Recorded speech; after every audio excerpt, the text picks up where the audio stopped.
আল্লাহ এক কদম আগায় তো দুই কদম পিছায়।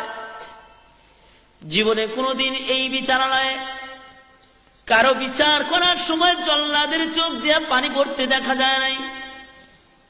আবু যর গিফারির সামনে জল্লাদ যায় আর চোখের পানি ফেলে কান্দে, কারণ এতদিন বিচারের মঞ্চে আসামিরে উঠাইতো, আজকে একটা জান্নাতি সার্টিফিকেট ওয়ালা মানুষকে উঠাইছে।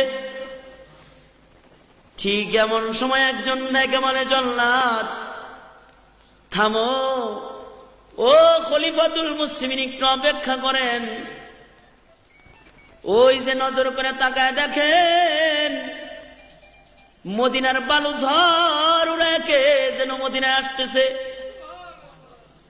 একটু অপেক্ষা করেন, কে আসে মদিনায়, বালু ঝড় উড়ে কে যেন আসে, একটু অপেক্ষা করেন। সকলে অপেক্ষা করল।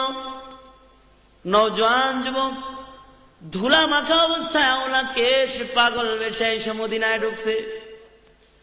ঘোড়ার পিঠ থেকে লাফায় নাই বা খলিফাতুল মুসলিমিনের সামনে যায় দাঁড়াইছে।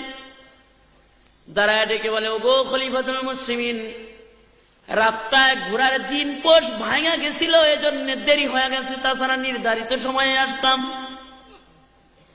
খলিফা গো, পবিত্র হয়ে কবরে যাইবার চাই, খুনি হয়ে যাইবার চাই না, এই জন্য 350 মাইল দূর থেকে ঘোড়া দৌড়ায় আসছি পাক হইবার জন্য। আমার ওই নির্দোষ আবু যর বাইরে নামায় দেন, আমি পাপীর গলায় পাপীর শাস্তি দাতা চাপায় দেন।